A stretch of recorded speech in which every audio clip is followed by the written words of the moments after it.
श्री शक्ति नमः। ओम श्री शक्ति नमः। ओम श्री शक्ति नमः। ओम श्री शक्ति नमः। ओम श्री शक्ति नमः। अक्रूर का नंदगांव में जाना। श्री राम कृष्ण की मथुरा यात्रा। गोपियों की कथा। अक्रूर को यमुना में भगवत दर्शन, उनके द्वारा भगवान की स्तुति, मथुरा प्रवेश, रजक वध और माली पर कृपा। व्यास जी कहते हैं अक्रूर जी शीघ्र चलने वाले रथ पर चढ़कर मथुरा से निकले और श्री कृष्ण के दर्शन का लोभ लेकर नंदगांव की ओर चल दिए। मार्ग में सोचने लगे, मुझसे बढ़कर सौभाग्यशाली कोई नहीं है, क्योंकि आज मैं अंश सहित अवतीर्ण हुए साक्षात भगवान विष्णु का मुख देखूंगा। आज मेरा जन्म सफल हुआ और आने वाला परिवार बहुत ही सुंदर होगा, क्योंकि मैं विकसित कमल के समान नेत्र वाले भगवान श्री कृष्ण का मुख का दर्शन करूंगा, जो स्मरण अथवा ध्यान में आकर भी मनुष्य के सारे पाप भर लेता है। वही कमल सदस्य नेत्रों वाले श्री विष्णु का सुंदर मुख आज मुझे देखने को मिलेगा, जिससे संपूर्ण वेद और वेदांगों का प्रादुर्भाव हुआ है तथा जो देवताओं के लिए सर्वश्रेष्ठ आश्रय है। भगवान के उसी मुख का आज मैं दर्शन करूंगा। ब्रह्मा, इंद्र, रुद्र, अश्विनी कुमार, वसु, आदित्य तथा मरुदगण जिनके स्वरूप को नहीं जानते, वे श्री हरि आज मेरा स्पर्श करेंगे। जो सर्वात्मा, सर्वव्यापी, सर्वस्वरूप, संपूर्ण भूतों में स्थित अव्यय एवं व्यापी परमात्मा हैं, वही आज मेरे नेत्रों के अतिथि होंगे, जिन्होंने अपनी योग शक्ति से मत्स्य, कूर्म, वरा और नरसिंह आदि अवतार ग्रहण किए थे। वही भगवान आज मुझसे वार्तालाप करेंगे। सर्वसा से शरीर धारण करने वाले अविनाशी जगन्नाथ इस समय कार्यवश वज्र में निवास करने के लिए मानव रूप धारण किए हुए हैं। जो भगवान अनंत अपने मस्तक पर इस पृथ्वी को धारण करते हैं, वे जगत का हित करने के लिए अवतीर्ण हो आज मुझे अक्रूर कहकर बुलाएंगे। पिता, पुत्र, सूर्य, भ्राता, माता और बंधु बांधव रूपिणी जिनकी माया को ये जगत हटा नहीं पाता, उन भगवान को बारंबार नमस्कार है, जिनको हृदय में स्थापित करके मनुष्य इस योग माया रूप फैली हुई अविद्या को डर जाते हैं। उन विद्या स्वरूप परमात्मा को नमस्कार है, जिन्हें यज्ञ प्रायण मनुष्य, यज्ञ पुरुष, भगवत भक्त, जन वसुदेव और वेदांत वेदा सर्वव्यापी श्री विष्णु कहते हैं, उनको मेरा नमस्कार है। जो संपूर्ण जगत के निवास स्थान है, जिनमें सत्य और असत्य दोनों प्रतिष्ठित हैं, वे भगवान अपने सहज सत्व गुण से मुझ पर प्रसन्न हो, जिनका स्मरण करने पर मनुष्य पुण्य कल्याण का भागी होता है। उन पुरुष श्रेष्ठ श्री हरि को मैं सदा के लिए शरण लेता हूँ। अक्रूर का हृदय भक्ति से विनम्र हो रहा था। वे इस प्रकार श्री विष्णु का चिंतन करते हुए कुछ दिन रहते नंदगांव में पहुँच गए। वहाँ उन्होंने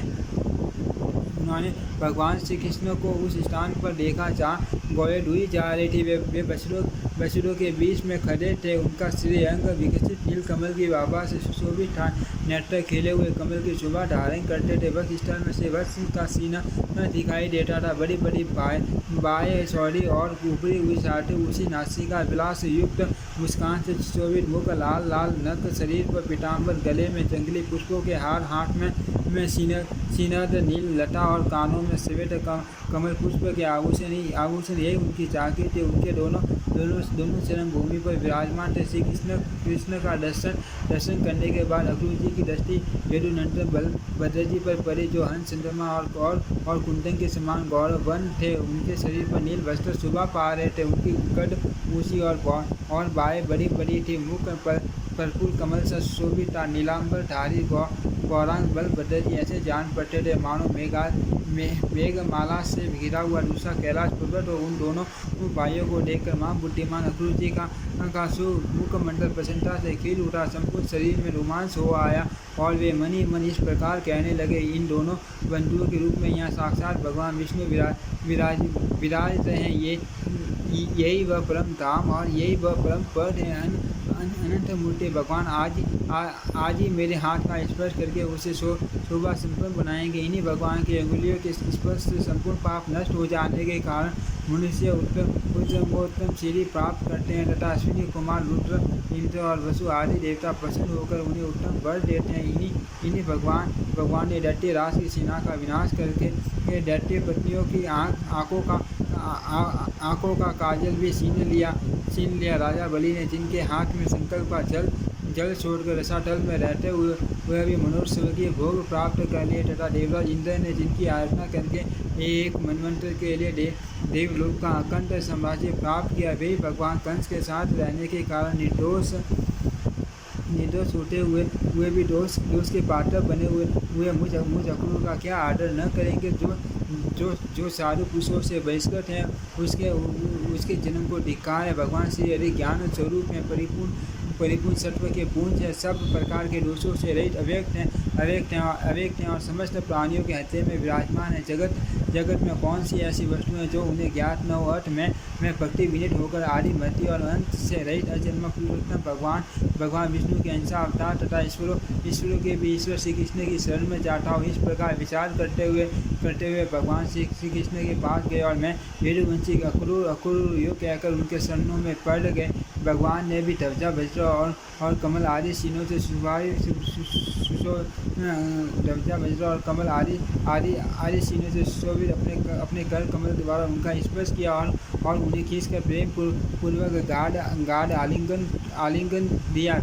फिर बलराम और श्री कृष्ण ने उनसे बातचीत की और उन्हें साथ ले अपने भवन में चले गए। परस्पर प्रणाम आदि के बाद अक्रूर ने दोनों भाइयों के साथ बैठकर भोजन किया और एटा योगी उनसे सब बातें निवेदन की। दुरात्मा दानव कंस ने वसुदेव और देवकी को जिस प्रकार धमकाया था, उग्रसेन के प्रति जैसा उसका बर्ताव था और जिस उद्देश्य से कंस ने उन्हें वज्र में भेजा था, वह सब विस्तार के साथ सुनाया। सुनकर भगवान श्री कृष्ण ने कहा, ये सब बातें मुझे ज्ञात हैं। इस विषय में जो उचित कर्तव्य है उसे मैं करूँगा। आप अन्यथा विचार न करें। कंस को मारा गया ही संदेह में मैं बलराम जी से कल आपके साथ मथुरा चलूँगा।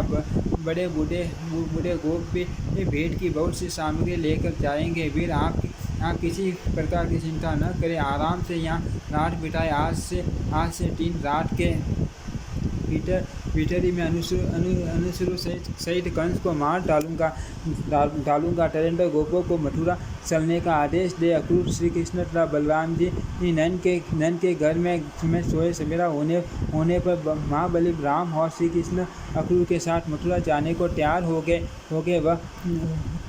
यह देख गोपियों के नेत्रों में आंसू भर आए। वे चिंता से इतने दुर्बल हो गए कि उनके कंगन और बाजूबंद खिसक कर गिरने लगे।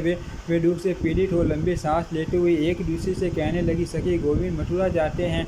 वहाँ जाकर वे इस गोकुल में फिर क्यों आने लगे। वहाँ तो अपने कानों द्वारा नगर की स्त्रियों के मधुर वार्तालाप का रस पान करेंगे। नगर की नारियों के विलासपूर्ण वस्त्रों में जब इनका मन आसक्त हो जाएगा, तब फिर गांवों की रहने वाली इन गवार गोपियों की और उनका झुकाव कैसे हो सकेगा। हाय श्री हरि, संपूर्ण ब्रज के प्राण इन्हें छीनकर दुरात्मा और निर्दयी विधाता ने हम गोपियों को निष्ठुर प्रहार किया है। नगर की युवतियाँ भाव भरी मुस्कान के साथ बात करती है। उनकी गति में लालित्य हैं। वे कटाक्षपूर्ण नेत्रों से देखती हैं। अतः ये हम लोगों के पास क्यों आने लगे। ये देखो गोविंद रथ पर बैठकर मथुरा जाते हैं। अक्रूर ने उन्हें समझा दिया है। क्या इस निर्दयी को प्रेमी जनों की मानसिक वेदना का अनुभव नहीं, जो ये हमारे नयनानंद गोविंद को अन्यत्र लिए जाता है। गोविंद भी आज अत्यंत निष्ठुर हो गए हैं। देखो न, बलराम जी के साथ रथ पर बैठकर चले जा रहे हैं। अरे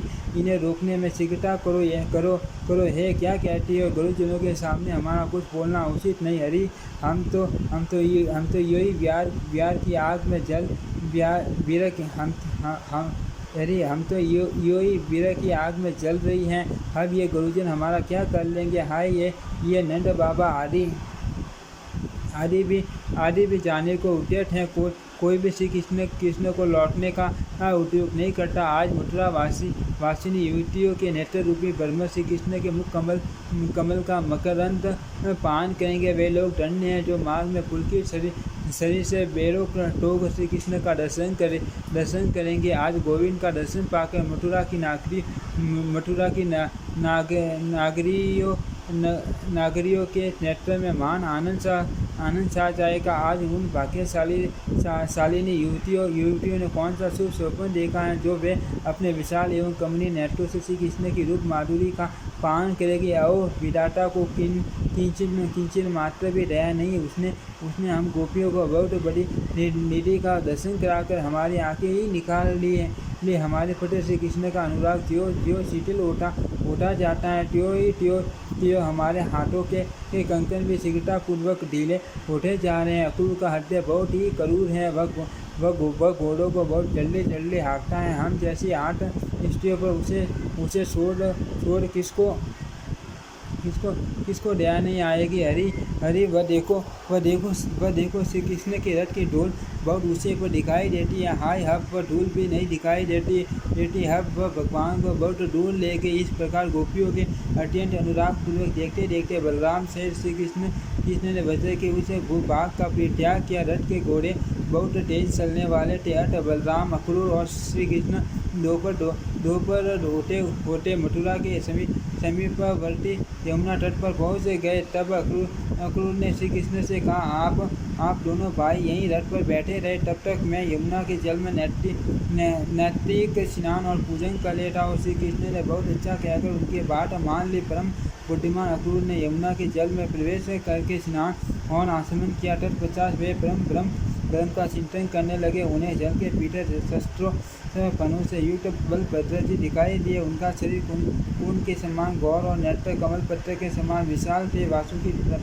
तथा दिव्य आदि बड़े बड़े नाग उन्हें घेरे हुए स्तुति कर रहे थे। गले में सुगंधित वनमाला उनकी शोभा बढ़ा रही थी। वे दो नील वस्त्र और सुंदर कंठ भूषण धारण किए मनोहर गेंडोले हमारे जल के भीतर विराजमान थे। उनकी गोद में भगवान श्री कृष्ण दृष्टि गोचर हुए, जो सजल मेघ के समान श्याम किंचित लालिमा युक्त विशाल नेत्रों वाले चतुर्भुज सुंदर और चक्र आदि आयुधों से विभूषित थे। उन्होंने 2 पीताम्बर धारण कर रखे थे। विचित्र हार उनकी शोभा बढ़ाते थे। इंद्रधनुष और बिंदुन माला से विभूषित वेग की भांति उनकी विचित्र शोभा हो रही थी। वक्ष स्थल में श्री वत्स चिन्ह सुशोभित था। भुजाओं में भुजबंद और मस्तक पर मुकुट देदीप्यमान था। कानों में कमल पुष्प कुंडल का काम देता था। चनंद आदि पाप सिद्ध योगी नासिका के अग्र भाग पर दृष्टि जमाए मन ही मन भगवान का ध्यान करते थे। बलराम और श्री कृष्ण को वहाँ पहचान कर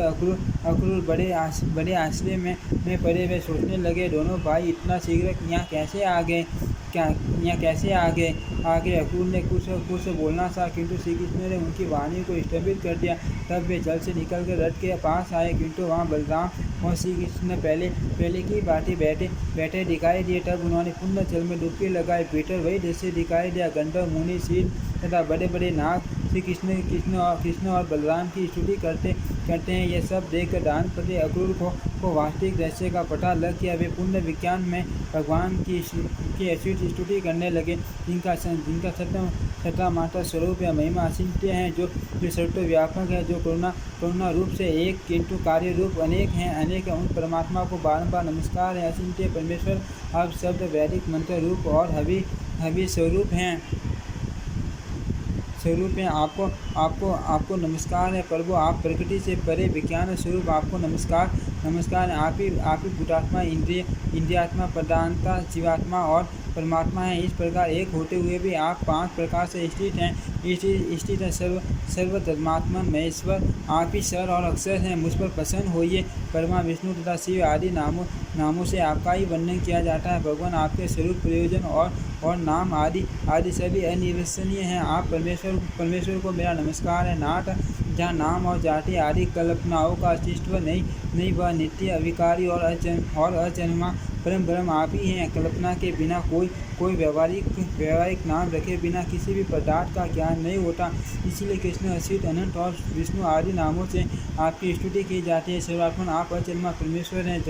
जगत में जितनी कल्पनाएं हैं उन सब के द्वारा आपका ही बोध होता है। आप ही देवता हैं। संपूर्ण जगत हैं तथा विश्वरूप हैं। विश्वात्मक आप विकार और भेद से सर्वथा रहित हैं। संपूर्ण विश्व में आपके सिवा दूसरी कोई वस्तु नहीं है। आप ही ब्रह्मा महादेव सूर्य दाता विदाता इंद्र वायु अग्नि वरुण कुबेर और यम हैं। एकमात्र आप ही भिन्न रूप धारण करके अपनी विभिन्न शक्तियों से जगत की रक्षा करते हैं। आप ही विश्व की सृष्टि करते हैं और आप ही प्रलयकालीन सूर्य होकर संपूर्ण जगत का संहार करते हैं। अर्ज ये गुण में प्रपंच आपका ही स्वरूप है। सत्य स्वरूप परमेश्वर का वाचक जो ओमकार रूप अक्षर है वह आपका उत्कृष्ट स्वरूप है। वही सत असत और ज्ञानात्मा है। आपके उस स्वरूप को मेरा प्रणाम है। भगवान वासुदेव रूप में आपको नमस्कार है। नमस्कार है संकर्षण संज्ञा धारण करने वाले आपको नमस्कार है। प्रतिबंध कहलाने वाले आपको नमस्कार हैं और अनिरुद्ध नाम से पुकारे जाने वाले आपको नमस्कार है। इस प्रकार जल के पीटर यदुवंशी अक्रूर ने सर्वेश्वर श्री कृष्ण की स्तुति करके मानसिक धूप और पुष्पों द्वारा उनका पूजन किया। अन्य विषयों का चिंतन छोड़कर मन को उन ब्रह्म भूत परमात्मा में लगा दीर्घ काल तक ध्यान किया। तत्पश्चात समाधि से विरत हो अपने को कृतार्थ मानते हुए यमुना जल से निकलकर वे पुण्य रथ के समीप आए। आने पर उन्होंने बलराम और श्री कृष्ण को पूर्ववत बैठे देखा। अक्रूर जी के नेत्रों से विस्मय का आवास मिलता यह देख श्री कृष्ण ने उनसे कहा, अक्रूर जी आपने यमुना के जल में कौन सी आश्चर्य की बात देखी जो आपके नेत्र आश्चर्य के दिखाई देते हैं। अक्रूर जी बोले अच्युत, जल के भीतर मैंने जो आश्चर्य देखा है उसे यही अपने सामने मूर्तिमान बैठा देखता हूँ। यह परम आश्चर्य में जगत जिन महात्मा स्वरूप है उन्हीं आश्चर्य स्वरूप आपके साथ मेरा समागम हुआ है। मधुसूदन, अब इस विषय में अधिक कहने की क्या आवश्यकता है। चलिए मथुरा चले। मैं कंस से डरता हूँ जो दूसरों के टुकड़ों पर जीवन निर्वाह करने वाले हैं। उन मनुष्यों के जन्मों को धिक्कार है। यो कहकर अक्रूर ने घोड़ों को हाँक दिया और सारे काल के समय मथुरापुरी में जा पहुँचे। मथुरा को देखकर अक्रूर ने बलराम और श्री कृष्ण से कहा, महापराक्रमी वीरों, अब आप लोग पैदल जाइए, रथ से मैं अकेला ही जाऊंगा। मथुरा में पहुंचकर आप दोनों वसुदेव जी के घर न जाए, क्योंकि आपके ही कारण वह बेचारा बुढ़ा कंस के द्वारा सदा अपमानित होता है। यो कहकर अक्रूर मथुरापुरी में चले गए। राम और श्री कृष्ण भी पुरी में पहुंचकर राजमार्ग पर आ गए। उस समय नगर के सभी स्त्री पुरुष आनंदपूर्ण नेत्रों से उन्हें निहारते थे। वे दोनों वीर तरुण हाथियों की भांति लीलापूर्वक चल रहे थे। घूमते उन दोनों भाइयों ने कपड़ा रंगने वाले एक रजक को देखा। उससे अपने शरीर के अनुरूप सुंदर वस्त्र मांगे। वह राजा का कंस का रजक था। राजा की कृपा पाकर उसका अहंकार बहुत बढ़ गया था। उसने बलराम और श्री कृष्ण के प्रति ललकार कर अनेक आक्षेप युक्त कटु वचन कहे। उस दुरात्मा रजक का बर्ताव देख श्री कृष्ण कुपित हो उठे। उन्होंने उन्हें थप्पड़ से मारकर उस रज का मस्तक पृथ्वी पर गिरा दिया। उसे मारकर राम और श्री कृष्ण के उसके सारे वस्त्र छीन लिए और अपनी रुचि के अनुसार पीले एवं नीले वस्त्र धारण करके वे बड़ी प्रसन्नता के साथ माली के घर गए। उन्हें देखते ही माली के नेत्र आनंद से खिल उठे। वह अत्यंत विस्मित होकर मन ही मन सोचने लगा, ये दोनों किसके पुत्र हैं, कहाँ से आए हैं। एक के अंग पर पीताम्बर शोभा पाता है, दूसरे शरीर पर नीलाम पर दोनों ही अत्यंत मनोहर दिखाई देते। उन्हें देखकर माली ने समझा दो देवता इस भूतल पर उतरे हैं। उन दोनों भाइयों के मुख कमल प्रफुल्लित दिखाई देते हैं। माली ने दोनों हाथ पृथ्वी पर फैलाकर सिर से पृथ्वी का स्पर्श करते हुए साष्टांग प्रणाम किया और कहा, नाथ, आप दोनों बड़ी कृपा करके मेरे घर पधारे हैं। मैं धन्य हो गया। हर पुष्पों से आप दोनों की पूजा करूंगा। यूँ कहकर उसने रुचि के अनुसार फूल भेंट किए। ये सुंदर हैं, ये मनोहर हैं। और यो कहते हुए उसने उनके मन में फूलों के प्रति आकर्षण पैदा किया और जो उन्हें पसंद आया वह सब दिया। प्राय सभी फूल मनोहर, निर्मल और सुगंधित थे। श्री कृष्ण ने भी प्रसन्न होकर माली को वर दिया, भद्र, मेरे अधीन रहने वाली लक्ष्मी आपको कभी त्याग न करेगी। स्वामी, आपके बल और धन की कभी हानि न होगी। जब तक ये पृथ्वी और सूर्य रहेंगे तब तक आपका पुत्र पौत्र आदि वंश परंपरा कायम रहेगी। आप बहुत से भोग होकर अंत में मेरी कृपा से मुझे स्मरण करते हुए दिव्य लोक प्राप्त करेगा। भद्र, आपका मन हर समय धर्म में लगा रहेगा। यह कहकर बलराम से श्री कृष्ण माली द्वारा पूजित हो उसके घर से चले आए। ओम श्री शक्ति नमः। ओम श्री शक्ति नमः। ओम श्री शक्ति नमः। ओम श्री शक्ति नमः। ओम श्री शक्ति नमः।